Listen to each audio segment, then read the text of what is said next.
Welcome back. It's Lionel, tech lead and partner at Westport. And today we're talking about how do you tell if you're dealing with a dodgy software developer. He should be promoted. Yes. Yeah. Wait, really? Yes. Yes. I got this idea because I was talking to another client where we were doing a recovery job of a previous developer who had gone in, built the software, and then disappeared. It's pretty common, very, very common actually in Singapore. Actually, in the whole wide world, you'll see lots of comments about this kind of thing. To them, they said they had no idea, they did the checks, they had the feelings, but it was never discovered until it was too late. Now, how do you actually do this? Now, I've been a tech lead and a software developer for almost 10 years, okay? I switched over a little while ago and I know how to recognize this instantly. It's just so easy to me, but maybe you guys out there just don't have it.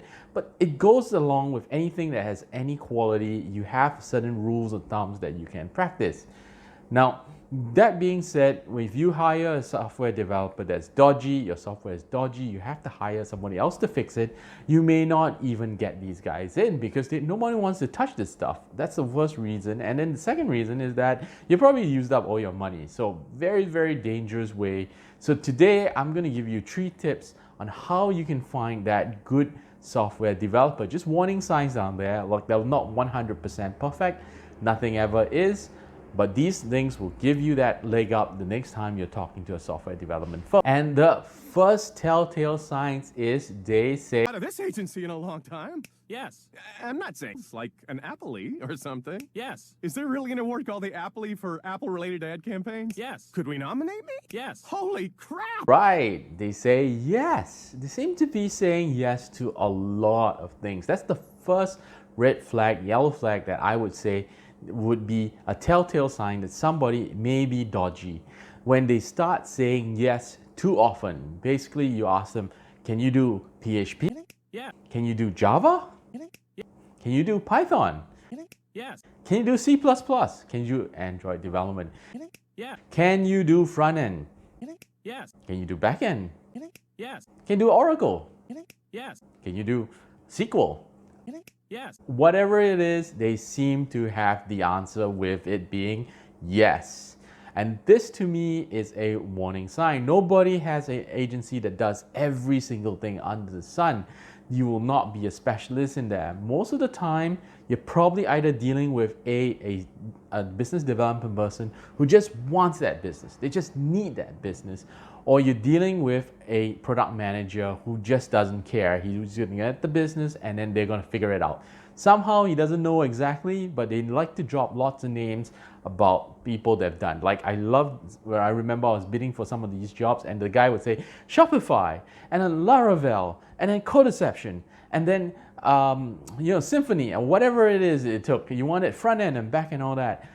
True development firms are generally much more specialized. We don't have the skill sets to do so many things. That's why we want to make sure we do it well. Also, your cost base goes up a lot. So this is the first yellow flag that you're dealing with a vendor that doesn't have what it takes to get your job done. Now, the second thing that you would be seeing is they seem to be available all the time.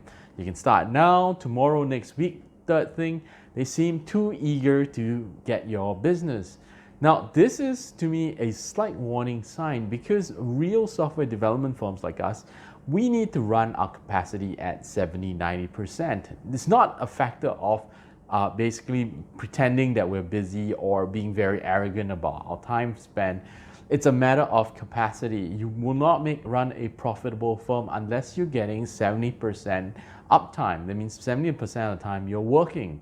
So if you have a lot of so-called available time, you're not running an agency or a development firm at above 70% efficiency. That's the first reason why we seem to be kind of looking at schedules all the time when we're dealing with clients. It's not that we want to pretend that we're really busy and like, it's because we reduce our capacity so that we are running at a high amount of efficiency. So that's one misconception. The other thing about it is that you're very concerned about clients that don't have the right fit with you.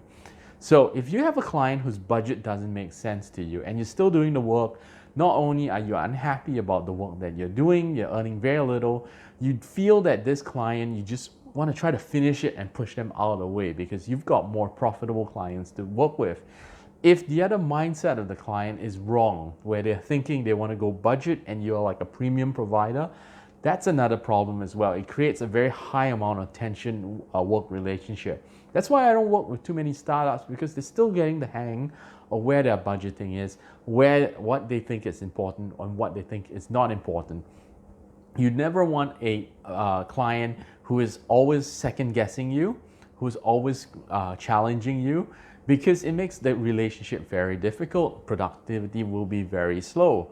So most vendors, most high-end or premium level development firms try to pick and choose their clients because it's both profitable for the client and for the vendor. However, those that are dodgy, you don't care. They just want to grab the business. And what happens later, who knows, right? So that is the second warning yellow flag that I will look for. If they're just too eager, they have too much time, you seem to be able to get all the frills and all the options, that is a warning sign, okay? The third warning sign, of course, is gonna come down to price. Guys, it's about price. Now, a lot of people who just enter the business or starting over, they always want to go for the win, the so-called deal, the magic deal.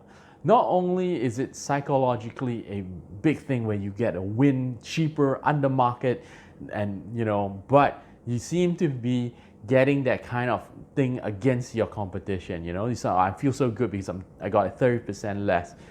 The problem with this is these days the software business is pretty homogeneous, okay?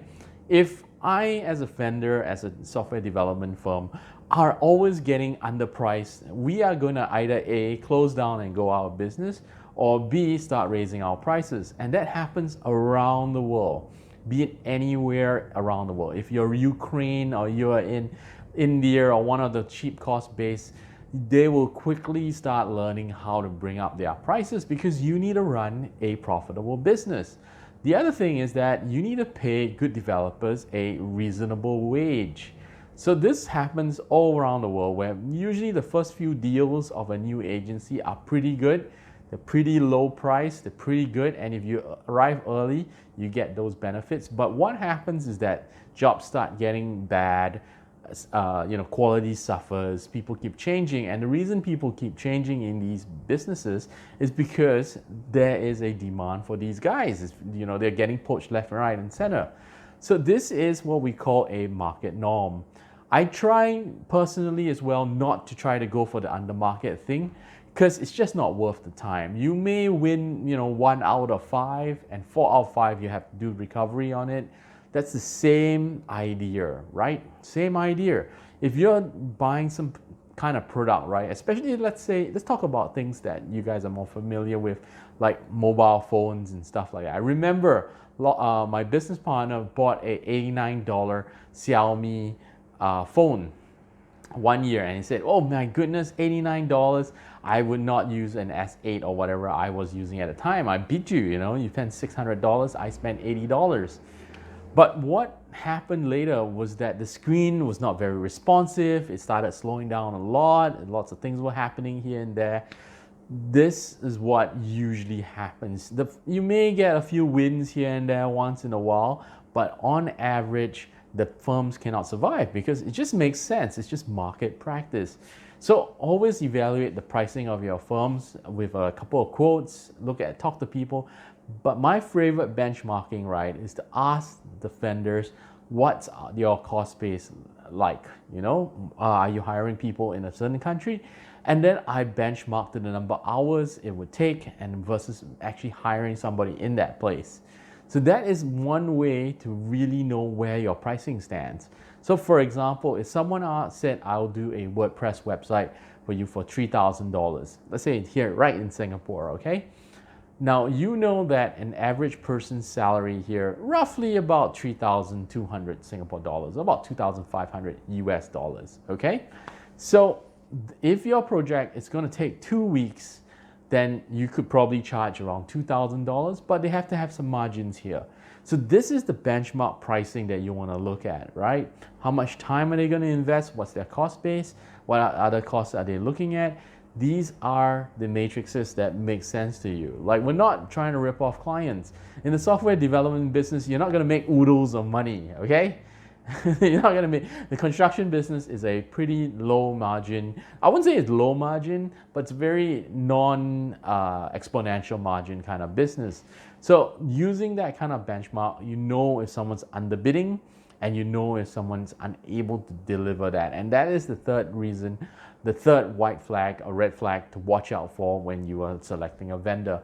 So I hope you guys make use of these 3 ideas down here the next time you're selecting vendors for your project, and hopefully you get a good guy who actually gets the thing done.